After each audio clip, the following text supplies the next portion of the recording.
Manjeshwaram police station പരിസരം യാത്രക്കാർക്കും നാട്ടുകാർക്കും ഭീഷണിയായി മാറുന്നു. വാഹനങ്ങൾ തുരുമ്പെടുത്ത് നശിക്കുന്നതിനൊപ്പം തന്നെ ഈ പ്രദേശം തെരുവുനായ്ക്കളുടെയും ഇഴജന്തുക്കളുടെയും താവളമായി മാറിയിരിക്കുകയാണെന്നാണ് പരാതി.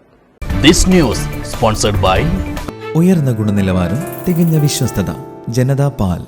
പോലീസ് സ്റ്റേഷന് തൊട്ടടുത്തുള്ള മൈതാനത്ത് വർഷങ്ങളായി കസ്റ്റഡിയിലെടുത്ത് നിർത്തിയിട്ടിരിക്കുന്ന വാഹനങ്ങൾക്കിടയിൽ കാടുമൂടിക്കിടക്കുന്നത് വലിയ സുരക്ഷാ ഭീഷണിയാണ് ഉയർത്തുന്നത്. കാടുമൂടിയ വാഹനങ്ങൾക്കിടയിൽ പാമ്പുകൾ താവളമാക്കുന്നത് വഴിപോക്കരെ ഭീതിയിലാഴ്ത്തുന്നു.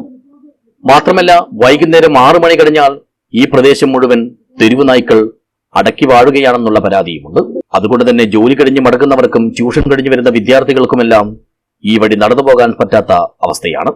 വാഹനങ്ങൾക്കിടയിൽ വെള്ളം കെട്ടിക്കിടന്ന് കൊതുകുകളും കൂത്താടികളും പെറ്റുപെരുക്കുന്നത് പ്രദേശത്ത് പകർച്ചവ്യാധിയുടെ ആശങ്കയും പരത്തുന്നുണ്ട്.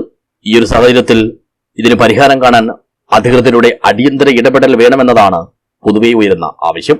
ലക്ഷക്കണക്കിന് രൂപ വിലമതിക്കുന്ന വാഹനങ്ങളാണ് യാതൊരുവിധ സംരക്ഷണവുമില്ലാതെ ഇവിടെ തുരുമ്പെടുത്ത് നശിച്ചുകൊണ്ടിരിക്കുന്നത്. ഇവ ലേലം ചെയ്ത് നൽകിയോ അതല്ലെങ്കിൽ സുരക്ഷിതമായ മറ്റ് സ്ഥലങ്ങളിലേക്ക് മാറ്റിയോ മൈതാനം വൃത്തിയാക്കി തങ്ങളുടെ ജീവൻ സംരക്ഷിക്കണമെന്നാണ് പരിസരവാസികൾ പറയുന്നത്. സ്കൂൾ വിട്ടുപോകുന്ന കൊച്ചുകുട്ടികൾക്കും പ്രായമായവർക്കും ഈ വഴിയിലൂടെ ഭയമില്ലാതെ സഞ്ചരിക്കാൻ കഴിയുന്ന സാഹചര്യമുണ്ടാകണം.